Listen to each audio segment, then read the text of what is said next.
अस्सलाम वालेकुम। प्रोग्राम में आपको खुशामदीद। मैं हूं मसूद रज़ा। नया सेटअप जो तश्कील पा रहा है हुकूमत का और रियासत का, उसमें एक अहम मुद्दा सदर मुमलिकत का, जिस पर आज जनाब आसिफ अली जरदारी साहब जो कि सदर हैं पाकिस्तान पीपल्स पार्टी पार्लियामेंटेरियन के, वो सदर मुमलिकत के ओहदे पर के लिए इलेक्ट हो गए हैं। कल वो अपनी ओहदे का हलफ उठा लेंगे और बाकायदा सदर का मनसब संभाल लेंगे।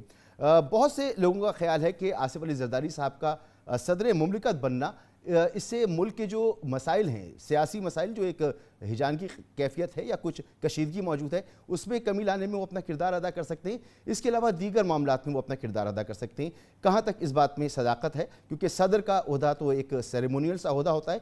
आसिफ अली जरदारी साहब कैसे सदर होंगे, इसके लिए हम बात करेंगे। हमारे साथ मौजूद हैं पाकिस्तान पीपल्स पार्टी के अहम और सीनियर रहनुमा जनाब कमर ज़मान कायरा साहब। कायरा साहब, बहुत शुक्रिया वक्त देने के लिए, और आपको साथ साथ बहुत मुबारक हो, आसिफ अली जरदारी साहब सदर मुमलिकत मुंतखब हो गए हैं। बहुत शुक्रिया आपका, खैर मुबारक। और मैं अपने साथियों को, अपनी पार्टी कारकुनों को, इस मुल्क के तमाम जमहूर पसंदों को मुबारकबाद देता हूँ कि आज एक जमहूरी तरीके से आसिफ जरदारी साहब दूसरी दफ़ा सदर मुंतखब हो गए।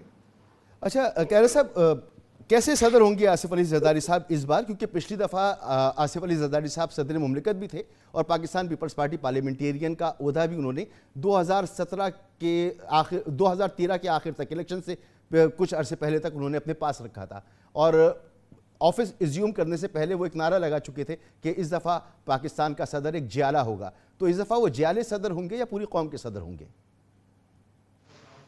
ये बात तो उनके पास परफॉर्मेंस से देखनी चाहिए। आसिफ जरदारी साहब सदर ममलिकत भी थे और पीपल्स पार्टी की हुकूमत भी थी, लेकिन उस हुकूमत को जिस दानिशमंदी के साथ उन्होंने चलाया और उस इत्तेहाद को, वो भी एक इत्तेहादी हुकूमत थी और उसको कई चैलेंजेस दरपेश थे, अदालत के, दीगर आलमी मुआशी हालत, पाकिस्तान की इंटरनल सिक्योरिटी सिचुएशन, बेशुमार थ्रेट्स थे। इसके बावजूद उन्होंने पाकिस्तान की रिकॉर्ड लेजिस्लेशन इत्तेफाक राय से की, आइन अमेंड किया, 18वीं तरमीम की, जिसमें 105 आर्टिकल अमेंड हुए। ये कुछ छोटी सी बात नहीं है। एनएफसी हुआ, उससे बड़ी बात, कौमों को शनाख्तें दी गई, उससे बड़ी बात, इस मुल्क के गरीब लोगों के लिए बेनजीर इनकम सपोर्ट प्रोग्राम जैसा बड़ा आलमी प्रोग्राम शुरू किया गया और मजदूरों को, किसानों को, मेहनत कशों को, इस मुल्क के तनख्वाहदार तबके को रिलीफ दिए, एक मुल्क की इकोनॉमी को मजबूत किया, मुस्तहकम किया। एक फूड डेफिशिएंट कंट्री 2008 में फूड डेफिशिएंट हुआ और हमारी रिकॉर्ड एक्सपोर्ट्स बढ़ी माजी के सालों के मुकाबले में। तो ये सारा कुछ आसिफ जरदारी साहब की फहम फरासत और बर्दाश्त का नतीजा था। मैं समझता हूँ कि उनको जो मर्द मैदान भी कहा जाता है, लेकिन मुफाहमत का बादशाह कहा जाता है। आज मुफाहमत की ही जरूरत है, आज तलखियों को कम करने ही की जरूरत है। सर मैं इस पर आता हूँ, राय से फैसले मैं इस पर आपसे जरूर बात करना चाहता हूँ, लेकिन आपने जो काम सारे गिनवाए वो बहुत अच्छे काम होंगे मुल्क के लिए, लेकिन ये तब सब काम वजीर आजम के करने के थे। तो वो जो वज़राए आज़म थे दोनों, यूसुफ रज़ा गिलानी और राजा परवेज़ अशरफ, तो वो जो है वो सिर्फ रबर स्टैम्प थे क्या? आसिफ अली जरदारी साहब तमाम चीज़ें देख रहे थे? गुजारिश ये है कि एक पार्टी की हुकूमत में पार्टी का मैनिफेस्टो उसकी पूरी गवर्नमेंट अप्लाई कर रही होती है, किसी एक फर्द के गिर नहीं घूम रहा होता। और लीडर जो है वो बहरहाल उसका क्रेडिट होता है, उसी का विजन होता है, इसमें कोई शक नहीं। वो मुशावरत से चीजों को रिफाइन करता है। सो जरदारी साहब वो काम भी कर रहे थे और अपनी जमात को भी सपोर्ट कर रहे थे। आज हम अलग जमात है, मुस्लिम लीग अलग जमात है, हम अलग जमात है और हम इत्तेहाद का हिस्सा नहीं भी हैं, उनको सपोर्ट भी कर रहे हैं। नहीं सर, ये सवाल पूछने का मकसद ये है कि आसिफ जरदारी साहब, जी मैं छोटी गुजारिश कर, जी सदर हाउस में बैठ के आसिफ जरदारी साहब क्या माजी में वो टकराव की पॉलिटिक्स करते रहे? क्या अब उनसे ये तवक्को की जाए, या वो उस चीजों को साथ लेके चलने की कोशिश करते रहे? अब भी वो अपनी इस हुकूमत को, जो हमारी हुकूमत है इस वक्त, इस हुकूमत को हम सपोर्ट करेंगे। जितना उनके पास विजन है वो अपना विजन भी इस्तेमाल करेंगे। वो पहली बात तो यह है कि सदर और वजीर आजम के दरमियान कशमकश नहीं होगी। वजीर आजम यकसुई से अपना काम कर सकेंगे। सदर एक सीनियर सियासतदान है, एक जमात के सरबराह हैं, वो उनको बेहतर गाइडेंस जहां वो चाहेंगे उनको मशावरत दे सकेंगे।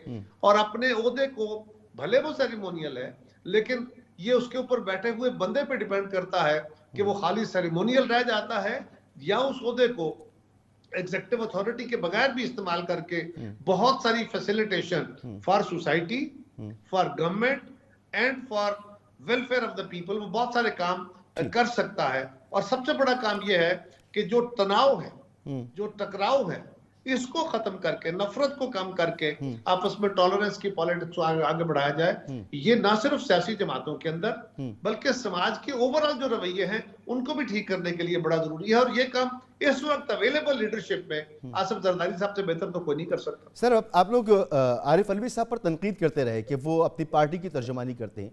यहाँ पर आपकी गुफ्तगू से लग रहा है कि वो अपनी पार्टी को भी देखेंगे और सदारत का मनसब भी संभालेंगे, तो ये दो मुख्तलिफ बातें हैं सर। नहीं मेरे भाई, मुख्तलिफ बातें नहीं हैं। वो अपनी पार्टी को नहीं, पार्टी चलाएंगे बिलावल साहब, लेकिन सदर बहरहाल जमात का होता है। आज आप मुझे मुबारकबाद दे रहे हैं कि मेरी जमात का सदर मुंतखब हो गया जरदारी साहब जी, तो मेरी जमात को मुबारक दे रहे हैं। वो जमात के ही मेंबर हैं, उनको और लोगों ने भी वोट दिया है, लेकिन वो अपनी कॉन्स्टिट्यूशनल हैसियत में जाके पार्टीजन नहीं होते। वो आरिफ अलवी पे तनकीद होती थी, पार्टीजन नहीं होते, और वो अपनी कोशिश में हत्तुल इम्कान न्यूट्रल होते हैं। एब्सोल्यूट न्यूट्रल भी नहीं हो सकता बंदा। जिस तरह स्पीकर का ऑफिस है, थोड़ा टेक्निकल, सिर्फ टेक्निकल सी बात है, इसलिए मैं आपसे पूछ रहा हूं क्योंकि आजकल टेक्निकल ग्राउंड से बहुत कुछ हो जाता है, बहुत कुछ हो जाता है। तो वो एक मिनट रुकिए, पाकिस्तान पीपल्स पार्टी पार्लियामेंटेरियन के सदर हैं। मैं अर्ज करता हूं ना, मेरी बात पहले खत्म हो जाए, शायद आपके सवाल का जवाब उसी में जी जी जी। सो मैं अर्ज कर रहा हूं कि उन्होंने एक सपोर्ट फराहम करनी है, मुफाहमत की सपोर्ट फराहम करनी है। और अगर किसी जगह पे गवर्नमेंट समझती है कि उनका व्यू दुरुस्त है तो उनका व्यू मान लिया जाएगा, और अगर गवर्नमेंट ये समझती है कि जरदारी साहब से मुशावरत करके उनके जरिए बहुत सारी चीजें कराई जा सकती है, वो करेंगे। सो वो अपनी पार्टी को रिप्रेजेंट उस तरह नहीं करेंगे जिस तरह बिलावल साहब करेंगे, लेकिन है तो वो पीपल्स पार्टी। सर, वो पीपल्स पार्टी पार्लियामेंटेरियन, ये People's Party Pakistan People's Party, ये देखिए ये एक और इशू है। हाँ। इससे कोई फर्क नहीं पड़ता सर। वो आजकल ये छोटी छोटी बात कही, कोई फर्क इसलिए नहीं पड़ता कि ये पीपल्स पार्टी हो या पीपल्स पार्टी पार्लियामेंटेरियन हो। हाँ। ये वक्त के जबर के तहत एक जमात खड़ी की गई थी सर, बिल्कुल ठीक।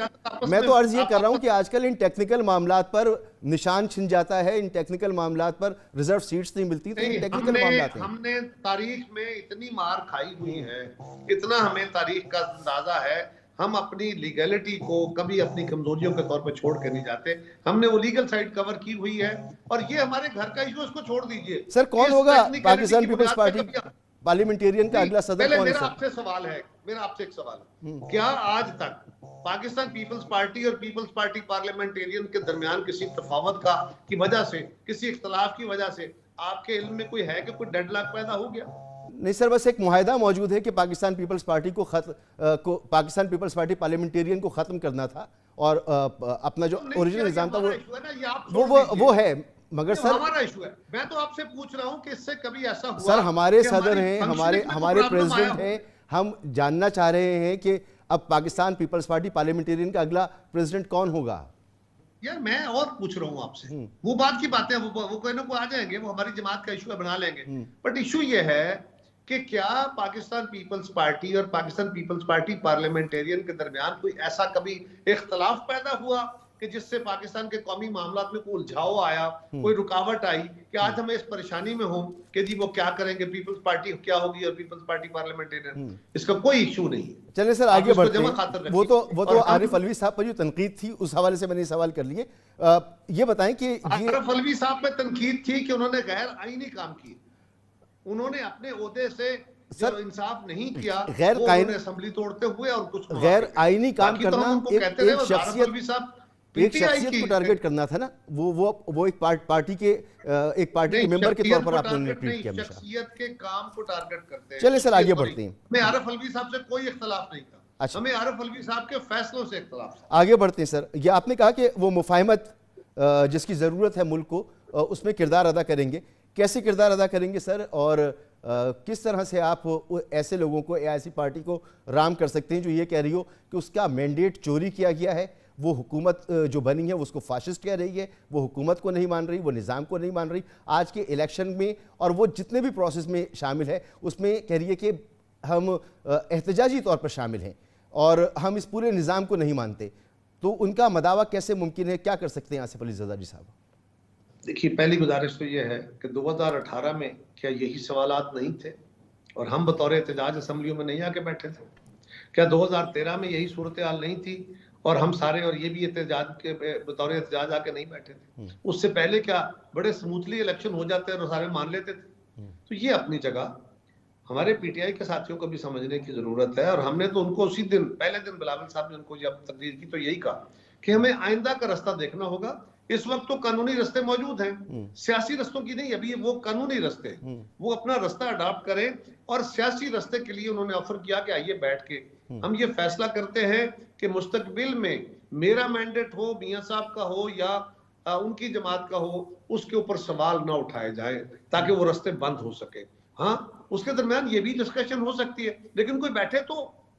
और अगर उनका ये ख्याल हो कि वो असेंबलियों को नहीं चलने देंगे तो याद कीजिए 2002 ऐसा में तो नहीं होता सर, हम बड़ा एहतजाज करते ऐसा कुछ नहीं होता। एहतजाजों से ना हुकूमतें जाती हैं ना असेंबलियों के काम रुकती, लेकिन उनका एतराज एक तो इलेक्शन पर है, फिर ये रिजर्व सीट वाला मामला सर, ये रिजर्व सीट्स तो ऐसे बटी हैं कि केपी की हुकूमत में अगर किसी की 4 सीटें तो उसे 6 और मिल गई, किसी की 7 सीटें तो उसे 10 और मिल गई।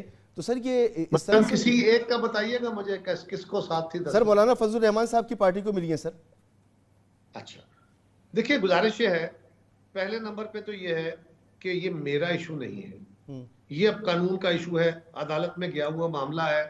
मैं तो ये समझता हूं कि इलेक्शन कमीशन ने अपना एक कानूनी फैसला दिया है और उन्होंने कानूनी फैसला ही देना था। सर आपकी प्लीज थी ना कोई कि पंचायत दे दिए जाए, आप लोग तो उन्होंने कोई सियासी फैसला नहीं करना, आप लोग दरख्वास्त लेके गए थे कि हमें दे दी जाए। और पीटीआई की अपनी लीगल टीम और अपनी जो उनकी कमजोर सियासी तरबियत है उसकी बुनियाद पे और उनके कमजोर सियासी अपने जो कानूनी पहलू है उसकी बुनियाद पे उन्होंने ये फैसले किए हैं। कानून बड़ा वाज़ेह है इस मामले में। ये बात हम बहुत सारे प्रोग्रामों में, दसियों प्रोग्रामों में कह चुके हैं कि ये जो सीटें हैं, पहली बात तो यह है कि आपको ये कहना कि बटी इस तरह तो ऐसे जैसे हमने बैठ के बदर बांट कर ली है। सर आपने दरख्वास्त लेके गए थे, आप गए थे, एमकेएम नून लीग, आप लोग सब दरख्वास्त लेके गए थे इलेक्शन कमीशन में। देखिए हम दरख्वास्त लेके गए थे जब एक सिचुएशन क्रिएट हुई, उसके बाद हम गए थे उनके पास कि अगर ये सीटें इन जमातों में तकसीम होनी है और उनको नहीं मिलनी क्योंकि उसकी एक टेक्निकल रीजन है, तो फिर हम हर जमात अपना हक मांगेगी, क्यों नहीं मांगेगी? अब सवाल ये है कि उनका हक क्या है। पहले आप जरा इस सवाल को डिबेट जरा और निकल गई, लेकिन इस सवाल को जरा और समझिए, ये सीटें किसकी हैं और क्यों हैं? लेडीज की सीटें और माइनॉरिटीज की सीटें आइन में इसलिए रखी गई कि ये दोनों तबकात हमारे मुल्क के अंदर इंडिपेंडेंटली जनरल सीट्स के ऊपर इलेक्शन लड़के अपनी उतनी रिप्रेजेंटेशन नहीं ला सकते, लिहाजा उनके प्रोपोर्शनेट को इंप्रूव करने के लिए, बेहतर नुमाइंदगी के लिए यह रास्ता रखा गया और इसका एलोकेशन कर दी गई इतने %। और इसका असेंबली में कैसे आना है इसका फैसला यह किया गया कि ये अफराद की सीटें नहीं है, ये मेंबर्स की सीटें नहीं है, ये जमातों को सीटें एलोकेट होंगी। वो जमातें जो उस इलेक्शन में बतौर इलेक्टोरल एंटिटी जी सर बिल्कुल मैं समझ रहा हूं सर, अच्छा कि आपने आवाम के लिए भी समझा दिया, लेकिन एक बात करके आगे निकलते हैं। मैंने भी अपना आर्गुमेंट खत्म नहीं किया सर, ये आपने सवाल छेड़ लिया था इसलिए मैंने इसको जी सर ये हमें पता है सर, हमें पता है ये पता है, अब तो इतना डिस्कशन हो चुकी है। ये आर्गुमेंट छेड़ना नहीं चाहिए सर, पता है ये बात। बस एक बात कि मुसलसल हम देख रहे हैं, आप हमेशा आइन की 50वीं सालगिरह अभी मनाई है और आइन की खालिक जो है वो भी जब आइन बना तो वज़ीर आज़म जुल्फ़िकार अली भुट्टो साहब थे। तो सर आप लोग तो आइन की बड़ी बात करते हैं, लेकिन हम मुसलसल देख रहे हैं कि ऐसे फैसले आते हैं कि आइन कुछ कह रहा होता है और जो सिंपल कानून होता है वो ओवररूल कर जाता है आइन की शिकों के ऊपर। यहाँ पर भी ऐसा ही हुआ है कि आइन तो बड़ा वाज़ेह है कि प्रोपोर्शन के हिसाब से मिलेंगे, लेकिन इलेक्शन की एक शिक है, इलेक्शन कमीशन की एक शिक है कि 104 गालिबन उसके मुताबिक ये फैसला किया गया है। तो आइन जो है वो उस पर एक सादा कानून हावी हो जाता है और आप उसे कबूल कर लेते हैं। बात तो ये है कि आपकी और मेरी इंटरप्रिटेशन नहीं चलेगी, ये आपकी राय है, मेरी भी राय हो सकती है, आपके साथ मिल जाए, हो सकता है ना मिले, हो सकता है 5000 बंदों की राय आप जैसी हो और कुछ लोगों की राय ऐसे ना हो, लेकिन ये फैसला कानून ने करना है। ये बात दुरुस्त है कि सुप्रीम लॉ इज कॉन्स्टिट्यूशन, उसका सुबॉर्डिनेट जो लॉ होगा वो कभी भी उसको ओवररूल नहीं कर सकता। पहली गुजारिश ये है कि आइन ने एक बेसिक प्रिंसिपल दिया है सर, बीइंग अ पार्लियामेंटेरियन, आप पार्लियामेंट में रहें हमेशा, मेरी मुझे मुझे आप आपने सवाल कर लिया ना, उसकी जवाब सुन लीजिए। वो ये बता दी आपने। अर्ज ये है जी जी कि आइन ने ये फैसला कर दिया कि ये सीटें प्रोपोर्शनेटली तकसीम होंगी। ठीक है। अब ये प्रोपोर्शनेट डिटरमिन कैसे होगा, इसकी क्वालिफिकेशन क्या होगी, ये सबऑर्डिनेट लेजिस्लेशन में होगा। तो ये कंफ्यूजन नहीं है, ये बड़ी क्लैरिटी है। हाँ, ये एक लॉ है जो बड़े अरसे से चला हुआ है। अगर ये लॉ आपके ख्याल के मुताबिक या कुछ लोगों के ख्याल के मुताबिक या एक जमात के ख्याल के मुताबिक ये कन्फ्रंट कर रहा है, कंट्राडिक्टरी टू कॉन्स्टिट्यूशनल प्रोविजन है, हालांकि वो प्रिंसिपल है, ये उसकी एप्लीकेशन है, लेकिन अगर कन्फ्रंट कर रहा है तो इसके लिए कोई आइडेंटिफाई आप नहीं समझते सर कन्फ्रंट कर रहा है? कर देगी। मैं और आप तो फैसला नहीं करेंगे ना। नहीं, आप पार्लियामेंटेरियन सर, इतनी बड़ी पार्टी की तर्जुमानी आप कर रहे हैं भाई। तो एक लॉ पिछले 20 साल से प्रैक्टिस हो रहा है, उसको किसी फोरम पे जाके चैलेंज करेंगे ना। मैं और आप प्रोग्राम में बैठ के तो फैसला नहीं कर देंगे। ठीक है सर, ये फरमाएं कि ये अदम टकराव वाली बात जो मैंने पहले कही थी, अब जाहिर सी बात है आप इस पर अपनी एक पोजीशन रखते हैं रिजर्व सीट्स के हवाले से, उनके से बल्ले का निशान छिन गया, उनके साथ जो कुछ भी हुआ। बहरहाल कैसे मुमकिन है कि उनके लिए कोई रेमेडी ना हो और वो आपके साथ बैठ जाएं? मुशाहिद हुसैन सैयद साहब ने ज़रा गुफ्तगू की है सर, वो सुन लीजिए और फिर आप इस पर ज़रा रिस्पॉन्ड कीजिएगा। सर, मुशाहिद साहब ने इमरान खान को कहा कि वो सियासी कैदी हैं, आप क्या समझते हैं? देखिए, पहली गुजारिश तो ये है कि मैं जो समझता हूं बतौर एक सियासी कारकुन के, कि आप खबर दे रहे हैं, आप किसी जमात के नुक्ता नजर को प्रमोट नहीं कर रहे हैं। आपने एक न्यूट्रली अपनी एक खबर देनी है, उसका ऊपर जो मुख्तलिफ व्यूज है वो भी दे देने। अगर आप ये कह रहे हैं कि उनका बल्ला छीन लिया गया या छिन गया, तो ये ओपिनियन है। मेरी नजर में आपको उनका व्यू नहीं देना, इस तरह देना चाहिए। आप तो अपने तौर पे ये सवाल खड़ा कर रहे हैं सर, जब आपका हक है करें, सर जब आपके साथ ज्यादती हुई ना, तब भी हमने यही बात की ना। आप मेरे हक में जरूर बोलिए, लेकिन फिर मेरे हक में मेरे साथ खड़े होकर बोलिए ना सर। जब आप एक न्यूट्रल एक्सपर्ट के तौर पे बातें कर रहे हैं, साफी के तौर पे, एक बात याद सर, मैं माहिर कानून नहीं हूं ना सर, मैं माहिर कानून नहीं हूं, मैं एक ओपिनियन मेकर हूं। नहीं, आप जरूर हैं, लेकिन आप ओपिनियन मेकर पार्टीजन नहीं हो सकते। मैं पार्टीजन हूं सर, मैं पार्टीजन थोड़ी, जो मेरी यार सुन लीजिए ना, मुझे थोड़ा सा बोलने दीजिए। सर, आपका तजज़िया आजाद है तो सर मुझे भी थोड़ी सी आजादी दे देना। नहीं, आपको मेरा आजाद नहीं है, मेरा बाइस्ड होगा। मैं तो यही कह रहा हूं कि मैं बाइस्ड हूंगा, आप बाइस्ड नहीं हो सकते। मैं सर, मैं तो बाइस्ड नहीं हूं सर, जो हकीकत हाल है वही बयान कर रहा हूं। जब आप अपना ओपिनियन दे रहे हैं कि उनसे बल्ले का निशान छीन लिया गया, तो ये क्या है सर? वो फैसला जो है, मैं बरमला कह रहा हूं कि वो फैसला दुरुस्त फैसला नहीं समझता मैं उसको। ओके, ये आपकी राय हो सकती है, लेकिन आपको उस राय को अपनी कंसोलिडेट करके आप मुझ पे सवाल कर रहे हैं, तो मैं अदालत के फैसले को क्या कहूं? मैं तो कहूंगा उनका फैसला ठीक है सर। अब सवाल ये है कि मुशाहिद हुसैन साहब ने कहा, सुनिए मसूद साहब सुनिए, मुशाहिद हुसैन साहब मेरे सीनियर हैं, मुझे उनका बड़ा एहतराम। वो एक फर्द है, वो अच्छी बातें भी करते हैं, वो खराब बातें भी करते हैं, वो ठीक बातें भी करते हैं, वो गलत बातें भी करते हैं। अब उनकी इस राय को क्या मैं बाइंडिंग राय समझूंगा? नहीं, वो उनकी राय है, उस राय को वो अपने ऐवान में जरूर पेश करें, वो मेजॉरिटी को कन्विंस करने की कोशिश करें, बड़ी अच्छी राय है। सर, आपकी क्या राय है? मेरी राय यह है कि अगर सियासी कैदी हैं तो सियासी कैदियों को आजाद कर देना चाहिए, और जो किसी कानून की अदालत के तहत कन्विक्टेड हैं उनको अदालती प्रोसेस से इंसाफ मिलना चाहिए। वो अगर ज्यादती हुई है तो इंसाफ मिलना चाहिए, अगर उनके साथ इंसाफ हुआ है तो फिर वो भुगते। सर, सियासी अदम टकराव के लिए जैसा आपने कहा कि जरदारी साहब इसमें किरदार अदा कर सकते हैं, 1 2 3 क्या स्टेप लेने होंगे? ये तो अब वक्त पे पता चलेगा। अभी इसके लिए मैं कुछ कहूं ये बहुत पहले है। जो जरदारी साहब और बाकी क़यादत बैठ के फैसला करेगी उस पर मशावरत करेंगे। अभी मैं इस एडवाइजरी पोजीशन में नहीं हूं कि मैं उनको एडवाइस करूं बैठ के। सर, जब जरदारी साहब पहली मरतबा सदर बने थे तो अल्ताफ़ हुसैन ने उनको प्रपोज किया था सदारत के लिए। अब उनकी पार्टी जो है गो कि अब उनको छोड़ चुकी है, जो उनकी पार्टी है उसका मौक़िफ़ तो यही है कि हुकूक मिले नीचे तक। तो कुछ गुफ्तगू की है ख्वाजा इजहारुल हसन साहब ने, ज़रा वो सुन लीजिए। तो सर, आसिफ अली जरदारी साहब ने MQM को यकीन दिलाया है कि उनकी जो डिमांड्स हैं उनको वो खुद पढ़ेंगे, स्टडी करेंगे, फिर फैसला करेंगे। बुनियादी तौर पर 18वीं तरमीम में एक तब्दीली की बात है। तो अगर ऐसा कोई मामला आता है, क्योंकि नून लीग भी कई हवालों से चाहती है कि इसको बेहतर किया जाए मजीद, तो 18वीं तरमीम के बारे में कभी भी कोई बात हुई है तो पीपल्स पार्टी ने उसको बर्दाश्त नहीं किया है कि इसको हम हाथ भी नहीं लगाने देंगे। अब क्या मौक़िफ़ है 18वीं तरमीम के हवाले से? देखिए, आइन इंसानों का बनाया हुआ डॉक्यूमेंट है। अनटचेबल नहीं है। इम्प्रूवमेंट हर दौर में होती रहती है। ये बात है आप किस नीयत से बात कर रहे हैं, आप किस नीयत से ये इजहार कर रहे हैं कि हमने फलां तरमीम को खत्म कर देना है। अगर तो आपका इरादा ये है कि आपने प्रोविंशियल ऑटोनॉमी को छेड़ना है तो बिल्कुल हम फिर कहेंगे ना कि हम उसके दरमियान खड़े हो जाएंगे। लेकिन अगर उसको इम्प्रूव करना है, उसमें खामियां, लेकिन अब वक्त के साथ साथ कितनी तरामीम हुई, इसलिए कि ये वक्त की जरूरत थी। दुनिया में आइन के अंदर तरमीम, आइन कानून है, सुप्रीम लॉ है लेकिन कानून है, तरमीम हो सकती है, इंसान का बना है, कोई कुरान का अर्थ तो नहीं है। लेकिन हमारा बिल्कुल उसके बारे में ये रहा कि अगर आपने कोई इस फोकस करके कि हम प्रोविंशियल ऑटोनॉमी को, कौमों की शनाख्त को, रिसोर्स डिस्ट्रीब्यूशन को ये छेड़ना है तो उसके ऊपर हमारा एक अपना व्यू है। लेकिन दूसरी बात यह कि ये जो डेवोल्यूशन है, 18वीं तरमीम क्या थी? 18वीं तरमीम तो सारी थी ही डेवोल्यूशन। आसिफ जरदारी साहब ने तो अपने दौर में अपने सारे इख्तियार पार्लिमान को दिए।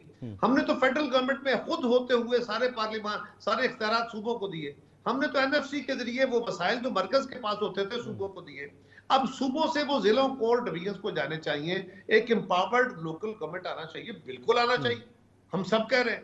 आज भी मुल्क भर में, खान साहब के दौर में तो पंजाब में लोकल गवर्नमेंट नहीं था, खैबर पख्तूनख्वा में क्या हालत है, हमारी गवर्नमेंट थी, वहां लोकल गवर्नमेंट चल रही है। उसके ऊपर इख्तलाफ हो सकता है, आप कह सकते हैं कमजोर है, उसको इम्प्रूव होना चाहिए, लेकिन गवर्नमेंट तो चल रही है। हाँ, उसके सिस्टम को इम्प्रूव करने के लिए अगर एमकेएम के बाकी दोस्तों के पास अच्छी राय होगी तो क्यों नहीं उसके ऊपर राय के ऊपर बात हो, क्यों ना उसको अडॉप्ट कर लिया जाए कि local government, empowered local government हो। लेकिन डेवोल्यूशन ये तो ख्वाब ही हमारा है और हमने अमली ताबीर की हुई है उसकी। ये 18वीं तरमीम है ही तारी डेवोल्यूशन बेहतर है सर, और जब अगर बेहतरी होगी तो आप कह रहे हैं कि इस पे सोच विचार हो सकती है। शुक्र है कि यहाँ तक तो बात आई। सर आपको आखिर में जानना चाहूँगा कि आपको कब मुबारकबाद दें गवर्नर पंजाब बनने पर? देखिए, ये ऐसे स्पेकुलेट हो रहा है, ऐसा बिल्कुल अभी आज तक तो हमारा तसव्वुर सिर्फ ये था, फोकस ये था कि सदर का इंतखाब आ रहा है, अल्लाह किया वो हम उस मरहले को तय कर गए और अब अगले मरहले में बैठ के हमारी जमात भी और मुस्लिम लीग भी अब कैबिनेट तश्कील पाएगी और उसके बाद जिसका भी फैसला होगा, हाँ, वो पीपल्स पार्टी के हिस्से में है। पीपल्स पार्टी वहां पे अपना गवर्नर रिकमेंड करेगी। लेकिन मेरी जमात जिसको भी, मेरी जमात ने हमेशा मुझे इज्जतें दी है, बहुत मेरा ख्याल रखा है। अब भी अगर मुझे वो इज्जत देंगे, मेरे हक में फैसला करेंगे तो ख्वाबिया, मेरे किसी और दोस्त के हक में फैसला हुआ तो ख्वाबिया, हम सब एक है। ठीक सर, मैं तो कुछ भी नहीं, लेकिन मेरा वोट और मेरी सिफारिश आपके लिए सर। अल्लाह करे कि आपको ये ओहदा मिले। बहुत शुक्रिया सर वक्त देने के लिए। यहाँ पर एक ब्रेक लेंगे और ब्रेक के बाद बात करेंगे तहरीक इंसाफ के मरकजी तर्जुमान रऊफ हसन साहब से, और अब जो डेवलपमेंट हो रही हैं उस पर बात करेंगे कि उनका अब सियासी एजेंडा क्या होगा। ये एक और बैटल थी जो वो हार चुके हैं, यानी अपना सदर नहीं ला सके। एक ब्रेक के बाद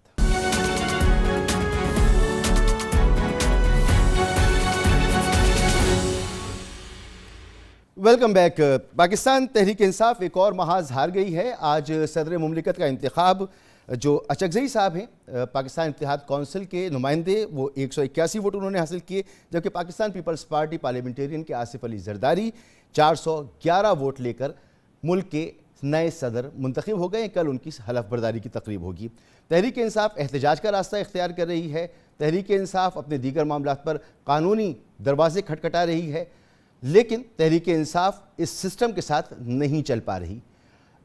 कैसे मुमकिन है कि ये सिस्टम, तहरीक इंसाफ और ये दोनों एक साथ हो जाएं और आगे बढ़ सकें? इसके लिए हमने बात की, हम बात करेंगे। हमारे साथ मौजूद हैं मरकजी तर्जुमान तहरीक इंसाफ की जनाब रऊफ हसन साहब। रऊफ साहब, बहुत बहुत शुक्रिया आपका वक्त देने के लिए। सर रऊफ साहब, आज मसूद साहब, आपने मुझे इनवाइट किया, बहुत शुक्रिया सर। सर, जो आपकी सियासी हिकमत अमली है वो देखते हुए तो नज़र आ रहा है कि आप सदारत का इंतखाब भी अब हार गए, मखसूस नशिस्तें भी आपको नहीं मिल सकी, इलेक्शन में भी आप जो हैं वो सीटें आपने ज़्यादा ली इंडिविजुअली, यानी कि एक जमात की पुष्पनाही के साथ आपके लोग जीते, लेकिन सिस्टम के साथ आप नहीं चल पा रहे सर।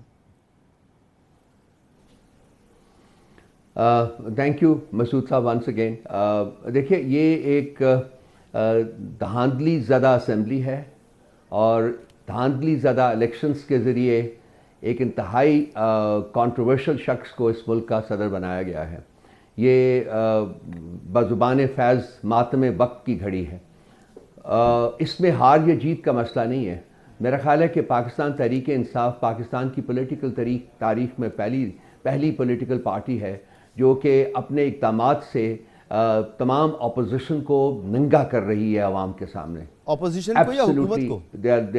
यू नो सब जितने भी लोग हैं जी, ऑपोजिशन जितने भी लोग हैं जो कि इस वक्त हुकूमत में पीटीआई की ऑपोजिशन की बात कर रहे हैं, एक दूसरे के शराकतकार हैं जी। जो पीटीआई के जो ओपोनेंट्स है जी, लाजमी बात है। हाँ, आप उस कॉन्टेक्स्ट में कह रहे हैं, हुकूमत की बात कर रहा हूँ जी। पीटीआई के जो ओपोनेंट्स है जो कि हुकूमत के इस वक्त शराकत में है, हुकूमत में पीपल्स पार्टी हो गई, PMLN हो गई, MQM हो गई, उनको बिल्कुल अवाम की अदालत में नंगा कर रही है।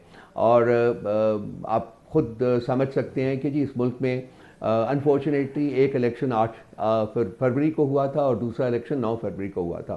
रात के अंधेरे में जो हमारे मैंडेट के ऊपर डाका डाला जाया गया था, ये असेंबली उसी का शाखसाना है, उसी का प्रोडक्ट है। कंसिक्वेंटली ये जो कुछ भी करेगी वो कंट्रोवर्शियल है, वो इलीगल एंड अनकॉन्स्टिट्यूशनल है। और मेरा ख्याल है कि at some point in time मैं फील करता हूँ कि ये सब जो मामलात हैं ये अदालतों में जाएंगे और अदालतों को इसके ऊपर फैसला करना पड़ेगा कि कौन सा कदम सर जब अदालत में जाएंगे और अदालत इसे कलअदम या गैर कानूनी करार देगी तो कलअदम या गैर कानूनी होंगे। इस वक्त तक तो सूरत हाल ये है कि सदारत का इंतखाब हुआ, उसमें आपने हिस्सा लिया, आप उसमें हिस्सेदार हैं। इस सिस्टम चाहे अंडर प्रोटेस्ट ही सही, लेकिन आप इस सिस्टम का हिस्सा एक तरह से हैं। लेकिन इसके बावजूद जो आपको मतलूबा नताइज हैं वो किसी तौर पर हासिल नहीं हो पा रहे। तो इसकी जो वजूहात हैं वो उनको एड्रेस करने के लिए आप क्या एहतजाज का ही रास्ता इख्तियार करेंगे और अदालतों के दरवाजे ही खटखटाएंगे? देखिए, हमारी एक 3 pronged स्ट्रैटेजी है मसूद साहब। हमारे पास वो 3 ऑप्शंस हैं और हम 3 ऑप्शंस को हम एक्सरसाइज कर रहे हैं, हम इस्तेमाल करेंगे। एक ऑप्शन हमारे पास है कि हमारे मेंबरान जो हैं वो इस वक्त असेंबलीज में बैठे हुए हैं, वो फेडरल असेंबली हो या वो प्रोविंशियल असेंबलीज हो, तो वो असेंबलीज के अंदर रह के कॉन्स्टिट्यूशन के मुताबिक एक कॉन्स्टिट्यूशनल तरीके से वो एक अपना रॉबस्ट किरदार जो है वो अदा करेंगे और अपनी जो डिमांड्स हैं और अपने जो पॉइंट ऑफ व्यू है उसको they will continue to put across. Number 1। Number 2, दूसरा जो हमारे पास कानून का रास्ता है जो अगेन कॉन्स्टिट्यूशन ने हमें दिया है। तो हम जो ये 9 फरवरी का इलेक्शन था उसके बारे में मुख्तलिफ हम लोग इलेक्शन कमीशन में गए हैं। उसके बाद अगर ट्राइब्यूनल में जाना पड़ा, हाई कोर्ट्स या सुप्रीम कोर्ट में, तो हम जाने का इरादा रखते हैं। सो ये दूसरा रास्ता है जो कि हमारे पास कानूनी रास्ता है। और तीसरा रास्ता हमारे पास जो आइन हमें देता है वो पुरअमन एहतजाज का है, वो सियासी रास्ता है। सो कल खान साहब ने प्रोटेस्ट की कॉल दी हुई है और आप कल देखेंगे कि लोग बाहर निकलेंगे, अवाम बाहर सर मैं यही जानना चाह रहा हूँ कि एक है असेंबली के अंदर शोर शराबा, असेंबली के बाहर शोर शराबा, कानून के जो दरवाज़ा आप खटखटा रहे हैं, तो आपने देखा कि बल्ले का निशान भी आपके पास नहीं था। फैसला जो आया वो आया आपके खिलाफ। आप की क़यादत इस वक्त जेल के अंदर है, आप उसमें नाइंसाफ़ी की बात कर रहे हैं, तो वहाँ से भी आपके मुताबिक आपको इंसाफ नहीं मिल पा रहा है। तो ऐसी सूरत में ये जो तीनों ऑप्शन हैं आपको लगता है कारगर साबित होंगे? जी, अल्टीमेटली यही ऑप्शंस हैं, क्योंकि हम एक सियासी जमात हैं और सियासी जमात के जो डोमेन्स होते हैं उन्हीं के अंदर रह के ही हमने ऑपरेट करना है। कंसिक्वेंटली जो तीनों जो डोमेन्स हैं वो मैंने गिनवा दिए हैं, इसी के अंदर रह के हम कहेंगे। देखिए, ये जिन चीज़ों की आप बात कर रहे हैं ऑब्वियसली वो सबको पता है, आपको भी पता है, हमें भी पता है कि किस तरीके से रियासत की फस्तायत, जबर और कहर जो है वो अपने सियासी रवैये में आपके ऊपर नहीं, बात तो कर लेने दें, बात तो कर लेने दें ना, कंप्लीट कर लें। तो इसलिए जो उस कॉन्टेक्स्ट के बावजूद उन हालात में हम इलेक्शन, जबकि हमें इलेक्शन कैंपेन करने की भी इजाज़त नहीं दी, हम गए हैं और अवाम का एक मेजर 2/3 से भी ज़्यादा मैंडेट जो है वो हमें मिला हुआ है। तो हमारी लड़ाई जो है इस वक्त सिर्फ एक पॉलिटिकल पार्टी से नहीं है, बल्कि तमाम रियासत के अदारों से भी है। हमें पिछले जब से हम गए हैं, जा रहे हैं अदालतों में, हमें कोई इंसाफ नहीं मिल रहा। वो छोटी अदालत हो, वो हाई कोर्ट्स हो या वो सुप्रीम कोर्ट हो, इट्स एन अनफॉर्चुनेट थिंग। सो हम तो दरवाजे खटखटाते रहेंगे और हमें यकीन है कि at some point in time मेरा ख्याल है कि किसी का ज़मीर तो जागेगा और जो एक कानून की और आइन की आवाज़ है वो सुनाई देगी। हमें यकीन है, मुझे भी यकीन है कम से कम। तो हम सिस्टम के अंदर रह के सिस्टम के खिलाफ लड़ाई कर रहे हैं। ठीक है, आपके सियासी रवैये में तब्दीली आई है। अचकज़ई साहब को आपने अपना सदारत के लिए उम्मीदवार बनाया, मौलाना फजल रहमान साहब की पार्टी से और मौलाना फजल रहमान साहब से खुद मुलाकातें की। तो आगे क्या ये मुमकिन है कि पार्लियामान के अंदर दीगर जमातों के साथ भी, जिसमें नून लीग और पाकिस्तान पीपल्स पार्टी है, उनके साथ भी आप बैठ जाएं? देखिए खान साहब की स्पेसिफिक हदायत हैं उन 3 पॉलिटिकल पार्टीज़ के बारे में, PMLN, पीपल्स पार्टी और MQM, इनके साथ किसी किस्म के कोई मुज़ाकरात नहीं करने, क्योंकि इन्होंने अवामी मैंडेट जो है वो यूज़र्व करने में एक बहुत ही हीनस किस्म का जो रोल है वो अदा किया हुआ है। बाकी तमाम जमातों से उनकी इंस्ट्रक्शंस के मुताबिक हम राब्ते में हैं। मगर सर मौलाना फजल रहमान तो PDM के सदर थे, जो कि आपने उनके साथ इसलिए कर लिया कि क्योंकि वो इस वक्त सिस्टम से नाला है। देखिए उन्होंने ऐसे ओवरचर्स दिए थे, ऐसी स्टेटमेंट्स दी थी जो कि एक चेंज ऑफ हार्ट जो है उसको इंडिकेट करता था। कंसिक्वेंटली अगर कोई चेंज ऑफ हार्ट किसी का हो, कोई परमानेंटली अच्छा नहीं होता, परमानेंटली बुरा नहीं होता, एक्सक्लूसिवली अच्छा नहीं होता, एक्सक्लूसिवली बुरा नहीं होता। सो इसलिए एक ओपनिंग है, हम कोशिश करेंगे। सर ये मामला नहीं है कि किसने इमरान खान साहब की हुकूमत गिराने में किरदार अदा किया था, मामला ये है कि कौन आपके हक में बयान देता है। नहीं, उसमें और भी बहुत सारे फैक्टर्स हैं मसूद साहब। मैं शायद उन सारों को इस वक्त यहाँ आश्कार ना कर सकूं, लेकिन बहुत सारे फैक्टर्स हैं। एक इशू ये है इस वक्त कि मुल्क के इलेक्शंस के साथ एक कॉन्स्टेंटली पिछले 75-76 सालों से जब भी इलेक्शन हुआ है तो खिलवाड़ हुआ है, वो किस एक पार्टी की सपोर्ट में हो या दूसरी पार्टी के अगेंस्ट हो या तीसरी पार्टी के साथ हो। द फैक्ट इज कि ये जो अमल है ये खत्म होना चाहिए और अवामी मैंडेट जो है उसको मिलना चाहिए, जिसके सर मुझे पहले तो ये समझा दीजिए ना, ये हमारी लड़ाई है। मौलाना फजल रहमान साहब से क्यों बात हुई और MQM से बात क्यों नहीं हो सकती, क्योंकि MQM तो आपका हिस्सा रही, साफ सुथरी नफीस लोग थे, और मौलाना फजल रहमान साहब जो उनके मुतालिक इमरान खान साहब तो बुरी ज़बान इस्तेमाल करते थे, उनसे हो गई, इनसे क्यों नहीं हो सकती? क्योंकि आपको छोड़ दिया है बस। नहीं, हमें छोड़ने की बात नहीं है, ये इतना we are not such small minded people. मसला ये है कि इस वक्त एक बहुत मेजर फैक्टर है, एक बहुत बड़ा जो क्राइसिस है वो मुल्क में है, वो क्राइसिस है अवामी मैंडेट के चोरी करने का। ये सबसे बड़ा क्राइसिस है और जितनी भी हमारी अंडरस्टैंडिंग हो रही है वो इसी के गिर्द हो रही है। हम एक प्लेटफॉर्म क्रिएट करने की कोशिश कर रहे हैं। आज MQM अगर अपने पास्ट को रिग्रेट करती है, वो कहती है कि हाँ मैंडेट चोरी हुआ है और उन्होंने जो हमारी 22 सीटें कराची से जीती हैं वो उनको वकेट करते हैं, तो वो भी आ जाएं। लेकिन यह है कि ये ट्रूथ एंड रेकंसिलिएशन की बात करते हैं, रेकंसिलिएशन पॉसिबल नहीं है ट्रूथ के बगैर। ठीक है, सच को बोला जाना चाहिए। सर आपने भी अभी जिक्र कहना पड़ेगा उनको कि जी उनसे क्या ज्यादती हुई है। और जी आपने अभी जिक्र किया कि जितने इलेक्शन हुए हैं वो सब जो है फॉल्टी इलेक्शन थे। इवन ये कि 2018 का इलेक्शन भी, तो 2018 के इलेक्शन में सिस्टम आपके साथ मौजूद था, आप इसको भी तस्लीम कर रही? देखिए सिस्टम हमारे साथ मौजूद था या नहीं था, हकायक कुछ और हैं। लोग जनरली यही समझते हैं कि जी हमारी मदद की गई, लेकिन हमारे पास फैक्ट्स हैं कि हमारी 35 सीटें जो हैं उस इलेक्शन में भी कम की गई थी ताकि एक वल्नरेबल हुकूमत कायम हो सके। देखिए स्ट्रैटेजी एक बड़ी कंसिस्टेंट स्ट्रैटेजी है कि जिसको भी लाना है, जिसको भी आने देना है, उसको इस किस्म की हुकूमत बनाने देना है कि वो वल्नरेबल रहे। अभी भी जो हुकूमत बनी है, नंबर्स तो हैं इनके पास, लेकिन जो हुकूमत है वो भी जो पार्टीज हैं, वर्नेबल हुकूमत, जो पार्टीज हैं, कहने को उनकी आपस में ये लग रहा है कि अब ये हुकूमत मांगी है उन पार्टीज की। सेनेट इलेक्शन के बाद 2/3 मेजॉरिटी भी हासिल कर लेगी और आइन में तरमीम करने का भी इख्तियार इसके पास आ जाएगा। कहने को तो ये इतनी मजबूत हुकूमत होगी, लेकिन जो तमाम जमातें मिली हैं इनमें से एक जमात भी निकल जाए तो ये बड़ी वर्नेबल हुकूमत है। आपकी भी हुकूमत इसी तरह की थी, तो एक ही तरह की हुकूमत थी उस वक्त, आप थे, इस वक्त ये है। नहीं, देखिए ये हुकूमत जो है ये बहुत वल्नरेबल हुकूमत है, क्योंकि इसमें जो इसके शरीकैन हैं जो इसमें शामिल हैं वो एक दूसरे को गालियां देते रहे थे 15-20 दिन पहले तक। और MQM जो एक ऐसी पॉलिटिकल पार्टी है जो कि इशारों पे काम करती है, उसका तो अपना कोई मैंडेट है ही नहीं है। 2018 में भी आपकी हुकूमत बड़ी वल्नरेबल पीपल्स पार्टी जो है उसका एक अपना एजेंडा है, और जिस वक्त वो ये कोalition जो है उसको सपोर्ट नहीं करेगी, उसको सूट नहीं करेगी, वो they will step out. Sir वही मैं कह रहा हूं, 2018 में आपकी हुकूमत बड़ी वर्नेबल हुकूमत, बहुत ही कमजोर हुकूमत है और बहुत बड़ी कमजोर आपकी भी हुकूमत थी, और वो टिकी हुई थी MQM के चंद वोटों के ऊपर। MQM निकली तो आपकी हुकूमत धड़ाम से गिर गई। यहां पर पीपल्स पार्टी निकल जाए तो हुकूमत गिर जाएगी। सूरत हाल वही है। बात यह है कि उस वक्त 2018 में आप थे, 2024 में ये हैं, लेकिन इन्होंने मान लिया था और आपके साथ चले थे, तो आप क्यों नहीं मान रहे? नहीं, कब हमारे साथ चले थे? ये तो लॉन्ग मार्चेस करते फिर रहे थे। 4 लॉन्ग मार्चेस हुए थे हमारे, और उसके अलावा इन्होंने हमेशा पार्लियामेंट के अंदर और पार्लियामेंट के बाहर रह के हमें अपोज किया है।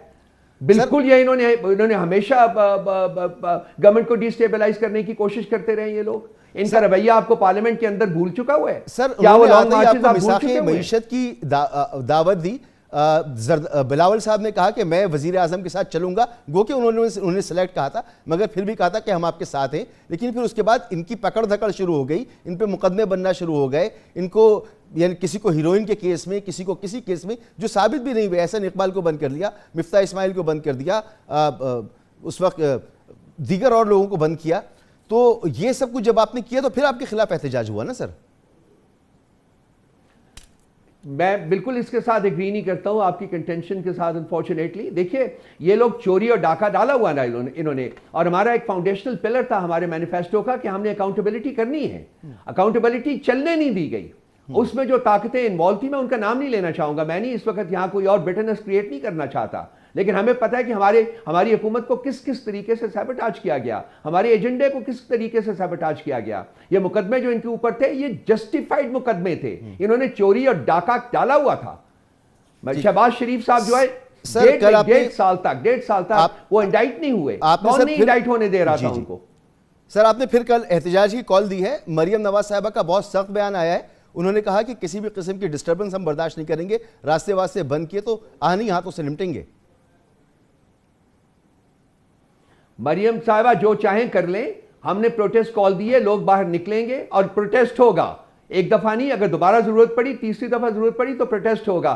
हम एक आग के दरिया से गुजरे हैं और अभी भी गुजर रहे हैं। हमें मरियम नवाज साहिबा की ये जो गीदड़ भपकियां हैं वो नहीं डरा सकती, वो जो चाहे कर लें, हम प्रोटेस्ट करेंगे। हमने हमारा अपना राइट है, कॉन्स्टिट्यूशनल राइट है, और हम उसको एक्सरसाइज करेंगे। बहुत बहुत शुक्रिया जनाब रऊफ हसन साहब, मरकजी तर्जुमान तहरीक इंसाफ हमारे साथ मौजूद हैं। यहाँ पर एक ब्रेक लेंगे और ब्रेक के बाद हमारे साथ मौजूद होंगे जनाब फैसल वाडा, साबिक वफाकी वजीर। उनसे पूछेंगे कि ये जो निज़ाम इक़्तिदार तश्कील पाया है, ये तो अब माशाल्लाह 2/3 मेजॉरिटी वाला निज़ाम बन रहा है, बड़ा मजबूत निज़ाम बन रहा है। वो क्यों ये कहते रहते हैं कि 1.5-2 साल ये निज़ाम चलेगा और फिर धर्म तख्ता हो जाएगा, आवाम को सुख का सांस कब मिलेगा, उनकी प्रिडिक्शन क्या है, एक ब्रेक के बाद।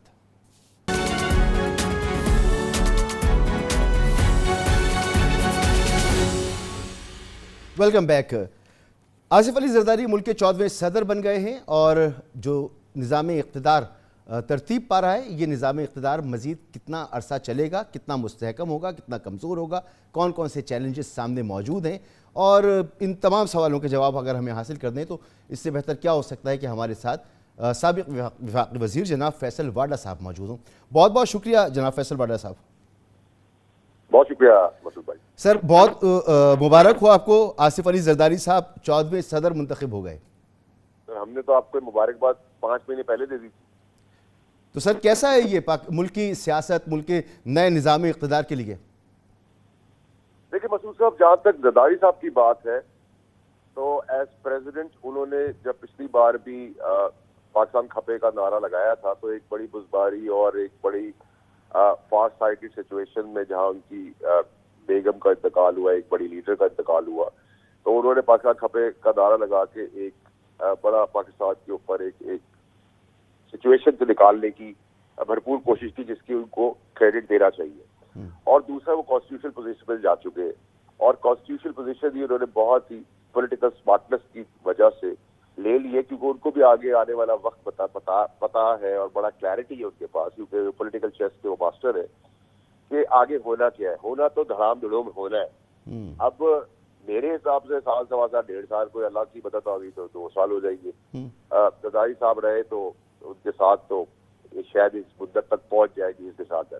लेकिन सबसे पहला टेस्ट जो आपके पास आ रहा है ये बंदरबाड़ के बाद और ये तमाशों के बाद, और सूबा है पंजाब जो अब स्टार प्लस सूबा है, और हमें बुज़दार 2 की शक्ल में वहाँ भी नॉमिनेशन मिल गई है और आइंस्टाइन भी चार्ज संभाल चुके हैं।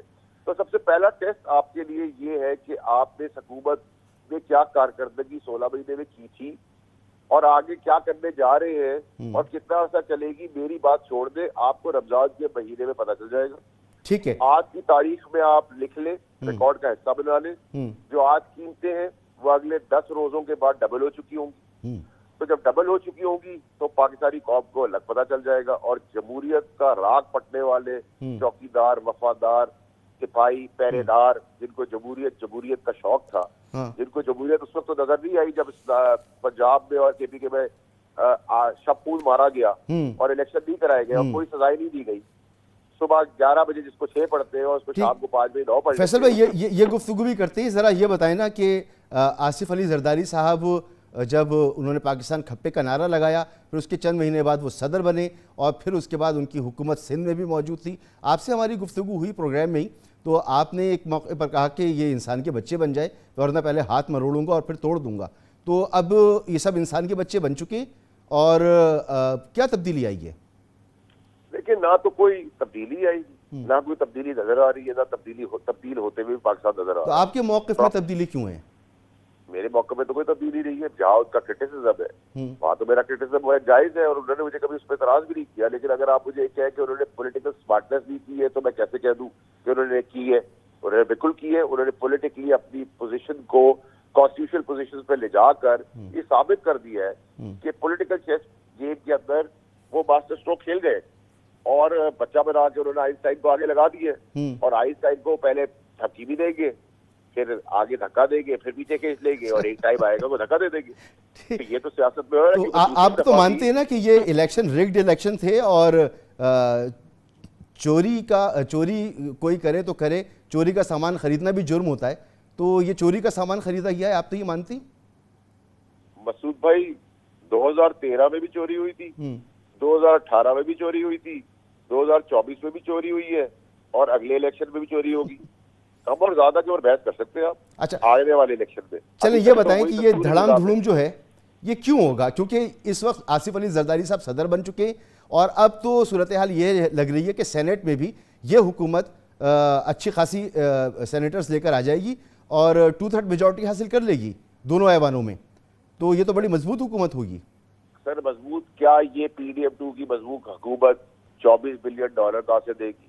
IMF प्लान को रिस्ट्रक्चर कैसे करेगी? ये इंटरेस्ट रेट को नीचे कैसे लाएगी? नान को 10 रुपए कैसे करेगी? 5 रुपए की चाय कैसे करेगी? पेट्रोल जो जमहूरियत आते साथ ही 11 रुपए बढ़ गई है, उसको 25 रुपए नीचे कैसे लाएगी? लाइट और गैस के और सुई गैस के और बिजली के बिल नीचे कैसे लाएगी? रोजगार कैसे देगी? और किराया आम आदमी कैसे भरेगा? उनके बच्चों को स्कूल कैसे मिलेगा? उनके माँ बाप को दवाइयाँ कैसे मिलेगी? उनके नंगे पैर में चप्पलें कैसे आएंगी? पाकिस्तान की तकदीर कैसे बदल जाएगी? जिन्होंने 40 साल में बिगाड़ किया, जिन्होंने अभी 16 महीने तबाही की, अपने केसेस माफ कराए और बदतरीन हुकूमत चलाई, उनसे आप एक्सपेक्ट करें ये सब कुछ वो कर देंगे, तो आपको ये जमहूरियत भी मुबारक हो, आपको ये पाकिस्तान भी मुबारक हो और पाकिस्तान के मसाइल भी मुबारक। आप तो बार बार जमहूरियत ऐसे कह रहे हैं जैसे कि पाकिस्तान की जमहूरियत कोई इंग्लैंड की जमहूरियत है। जो हमारी जमहूरियत है उसका हाल आपको भी पता है, हमें भी पता है। ये बताएं कि हर निज़ाम तश्कील दिया जाता है और कुछ इजाज़तें चाहिए होती हैं, कुछ परमिशंस चाहिए होती हैं इन ओहदों पे पहुंचने के लिए, तो ये पूरा निज़ाम तश्कील देने वाले क्या इस निज़ाम को 1-1.5 साल भी के बाद नहीं चलने देंगे क्या? वो तो चलाएंगे ना सर। वो चलने दे ना चलने दे, निज़ाम खुद भी चलेगा ना। जब आप धर्म करके गिर जाएंगे तो मैं कितनी दफा बैसाखी में आपको उठाऊंगा, फिर आपकी जमहूरी लाश कितनी देर तक घसीटूंगा? आप खड़े तो हो जाए। सर तो ये निज़ाम बनाया क्यों गया है? ये तो निज़ाम आप पूछे उन ठेकेदारों से जो जब वक्त जरूरत एक आदमी को काला कर देते, वक्त जरूरत उसको सफेद कर देते, वक्त जरूरत उसको जेल दे देते, वक्त जरूरत उसको बेल दे देते, वक्त जरूरत उसको सादिक भी बना देते, वक्त जरूरत उसको कैरेक्टरलेस आदमी बना देते, वक्त जरूरत उसको भेज देते, वक्त जरूरत रात को 11 बजे पाबंद कर देते, वक्त जरूरत प्रेजेंट बैन लाते हैं, वक्त जरूरत इतवार के दिन दफ्तर खोल देते, वक्त जरूरत दफ्तर बंद कर देते। ये मुझसे क्यों पूछ रहे सर? अगर आप बेल ना दे, किसी को जेल दे दे और कोई जीप पे बिठा के एस्टैब्लिशमेंट का आदमी किसी को ले जाए बिरारे पाकिस्तान, तो मैं और आप सबसे पहले उस जीप के आगे खड़े होंगे। लेकिन बेल आप देते हैं, गिला आप दूसरे से करते हैं, ये पॉसिबल नहीं है ना सर। आप अपना काम कर लें, दूसरा काम में टांग अड़ाएगा तो उसके आगे आगे खड़े हो जाएगी। तो आपको लग रहा है कि आगे भी टांगे अड़ाई जाएंगी? सर आप अदालती निजाम की बात करें तो वो तो टांगे अड़ना शुरू हो गई है। 44 साल बाद आपको भुट्टो साहब का केस मिल गया है, जो मेरी पैदाइश से पहले मुझे पता था कि वो जुडिशियल मर्डर हुआ है, तो 44 साल बाद आपको बाकी कितने मिल जाएंगे। फॉर्म 45 फॉर्म 47 का ड्रामा जो है उसमें आप चने और छोले का है और वो उसका 3-4 को मिल जाएगा, बाकी सब रुकते रहेंगे। 2007 के भी इलेक्शन के आज तक केसेस पेंडिंग है भाई। तो मसूद साहब आप मुझे बताए ना, मैं कैसे कहूँ, कैसे पॉजिटिविटी ले आऊँ, कैसे कहूँ कि अदालती निजाम आप और मैं कितने भी जमहूरियत को चूबे आप कहें कि जिन्होंने NOC दी है वो भी सब चाहते हैं। तो भाई जब चाहते तो आप हैं, आप चाहते हैं मैं जिंदा हो जाऊं, लेकिन मैं मर चुका हूँ, गिर चुका हूँ, फालिज हो चुका है, मुझे कैंसर है, तो मुझे कितना उठाएंगे मेरी लाश को? हल बताएं। हल बहुत सिंपल है। इसी निजाम, घटिया गंदे एक्सपायर्ड निजाम के अंदर से अच्छे बेहतर लोग सामने ले आई रही पार्टियों के अंदर। अगर आपको तकलीफ ही है, आप केयर टेकर को चलने देते, जहाँ इतना आइन में शपून मारा गया, थोड़ा सा और शपून मारते इंसान का खून तो बच जाता। अब उधर तो शपून आपने बचा लिया, या इंसान का खून निकलना शुरू हो गया, आंखों से भी निकल रहा है, नाक से भी निकल रहा है, मुंह से भी निकल रहा है, पेट से भी निकल रहा है। तो सर ये तो फिर अगेन वही बात, निज़ाम जैसे तरतीब पाता है, आपको भी पता है, मुझे भी पता है, तो अच्छे लोगों को ले आना चाहिए था ना सामने।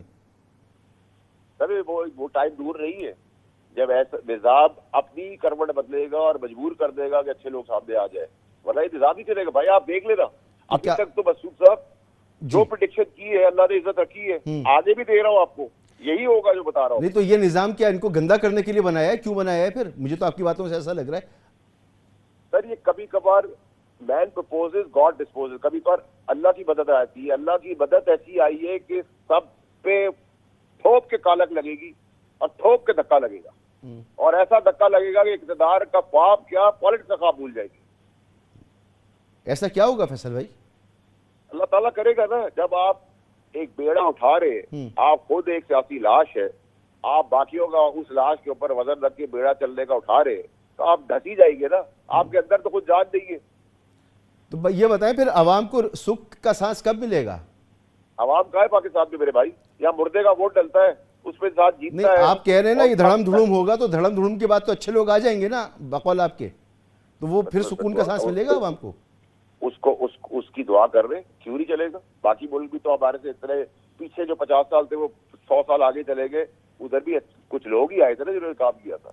मगर इस दफा तो देखे ना, इकोनॉमी के लिए SIFC मौजूद है। मैंने सुना है। अच्छा सबसे पहले बताएं, आप क्या सेनेटरशिप के लिए जा रहे हैं? सेनेटर बन रहे हैं आप? पता नहीं, तो आप मुझे बता रहे हैं, कोशिश कर लेंगे उसकी भी। अमेरिका से लड़ लेंगे सर, आप जैसा हुक्म करेंगे वैसा कर लेंगे। नहीं बताएं ना, लड़ रहे हैं आप या नहीं लड़ रहे? सर आप एज ऑफ नाउ तो मुझे नहीं पता कि आप किस कॉन्टेक्स्ट में कह रहे हैं, किसी पार्टी में जाके सेनेटर बन रहा, आप ये कह रहे हैं? मैं सर, आप क्यों नहीं बन सकते? माशाल्लाह जरदारी साहब के साथ अच्छे मरासिम में आपके। आप बिल्कुल है, बहुत अच्छे मरासिम में मेरे उनसे। तो फिर मुझे बेटा का है। हाँ बेटा का है, तो बेटे को वो सेनेटर तो बना देंगे वो। आप कह देंगे, मैं बोल दूंगा। अच्छा चले, ये जो आपने आप अभी नहीं बताना चाह रहे, ना बताएं, मेरे ख्याल में तो बनना चाहिए, हमें तो खुशी होती है आपको ऐवानों में देखकर। ये जो आप कह रहे हैं कि धड़म धुड़ुम हो जाएगा, तो धड़म धुड़ुम के बाद जो लोग आएंगे वो कौन लोग होंगे, कैसे लोग होंगे, और क्या वो तमाम मसाइल पर को हल कर सकेंगे, ये तो बताएं ना आप। SIFC का जिक्र किया। SIFC क्या सिविलियन इदारा चलाने वाला है, जमहूरी इदारा चलाने वाला है, सियासतदान चलाने वाले, उसका क्रेडिट आप दे आर्मी चीफ को, और इसमें हमें शर्म भी आनी चाहिए। जिसने अच्छा काम किया उसको अपने। मैं यही तो कह रहा हूँ सर कि माशाल्लाह से वो होंगे। मैंने सुना है कि मोहसिन नकवी साहब जो हैं वो वजारत दाखिला संभालेंगे, सरफराज बुगटी साहब बलोचिस्तान संभाल रहे हैं। माशाल्लाह पूरा निज़ाम बड़ा ज़बरदस्त पावरफुल निज़ाम बन रहा है। तो ये धड़म धुड़म क्यों होगा? ये तो बड़े अच्छे लोग हैं सारे के सारे, SIFC वगैरह, ये वो पैसा भी आएगा, निज़ाम भी चलेगा, मुल्क में अमन अमान भी होगा। SIFC के ऊपर तो सारा का सारा निजाम खड़ा हुआ है अल्लाह पाक के हुक्म से, और अल्लाह उनको कामयाबी दे। वो एक नियत ईमानदार इंसान है आर्मी चीफ जो है हमारे, तो जरूर कामयाबी दे, लेकिन उसका क्रेडिट भी उन्हीं को जाएगा ना। अब वो क्रेडिट तो किसी और को उठा के नहीं देंगे सर, बिल्कुल उनको क्रेडिट जाएगा, मगर उसकी सम्राट आवाम को भी मिलेंगे ना। हाँ बिल्कुल मिलेंगे, पर उनके तवज्जुह से मिलेंगे ना भाई, सियासतदान के तवज्जुह से नहीं मिलेंगे। सर जरिया कोई भी हो, वास्ता कोई भी हो, मैं तो आपसे ये पूछ रहा हूँ कि आवाम को सुख का सांस कब मिलेगा? सर आवाम को अभी उम्मीद अच्छी रखनी चाहिए, आइंदा आने वाले महीने और सालों के बाद बहुत अच्छा सांस मिलेगा सबका। महीनों और सालों? महीनों तो बर्दाश्त कर सकते हैं आवाम, सालों की आप बात कर रहे हैं? सर 1.5 साल, 2 साल, 2 साल ही हो जाते हैं ना। अच्छा 2 साल। तो ये बताएं कि हुकूमत शहबाज शरीफ साहब लीड करेंगे, लेकिन पीछे नवाज शरीफ साहब की डायरेक्शन होगी। उन्होंने कहा है कि काबीना जल्दी बनाए, उन्होंने ऑर्डर किए शहबाज शरीफ साहब को, हिदायत दी हैं। तो पीछे नवाज शरीफ साहब का जहन कारफरमा होगा, जिसके बारे में नून लीग कहती है कि 2017 तक पाकिस्तान तो राइज कर रहा था। नहीं, वो खुद तो राइज नहीं हो सके अपने दिमाग से इस बार, तब राइज जरूर हो गए, लेकिन अभी तो मैं नहीं समझ रहा कि उनका कोई दिमाग चलेगा। अभी तो दिमाग और जोरे बाजू जो है वो पीपल्स पार्टी के बरूने मिन्नत चलेगा, जितना भी चलेगा। अच्छा, और तो वो तो आप कह रहे हैं कि उनका वो राइज नहीं हो सके, वो किंग के बजाय किंग मेकर बन गए। नहीं सर, अब वो जूस मेकर है या मिल्क मेकर है या कॉफी मेकर है, ये तो वक्त ही बताएगा, और वक्त ने बता भी दिया है। लेकिन किंग मेकर भी वो कहाँ से? किंग मेकर तो जरदारी साहब है सर। अपने भाई को उन्होंने आगे किया, सबसे बड़ी अक्सरियती पार्टी जो है वो नून लीग है। अब तो पीटीआई की भी नशिस्तें उनको मिल गई, उनकी तो बल्ले बल्ले सर। देखिए सर, मसला ये है कि ना तो वो अपने भाई को आगे लाए, ना उनका भाई आगे आया है। वो तो उनका भाई बुला लिया गया है जरदारी साहब के जोरे बाजू के ऊपर। उन्होंने उनको ताज जो कांटों का जो ताज है वो उनके सर पे नहीं लगाया, वो उस कुर्सी पे रख के उस पर उनको बिठा दिया है। तो चीज भी निकली और झटका भी हुआ है। तो आगे आगे देखिए होता है क्या। तो ये धड़म धुड़म जब होगा उसके बाद आप क्या समझ रहे, पीपल्स पार्टी लीड करेगी? पॉसिबिलिटी है, अगर थोड़े दिन और आपको निजाम चलाना होगा आगे। ठीक, बहुत बहुत शुक्रिया जनाब फैसल वाडा साहब। एक अच्छी खबर ये दी है उन्होंने कि चंद हफ्तों या चंद महीनों या चंद सालों बाद आवाम को सुख का सांस मिलेगा। इजाज़त दीजिए, अल्लाह हाफिज़।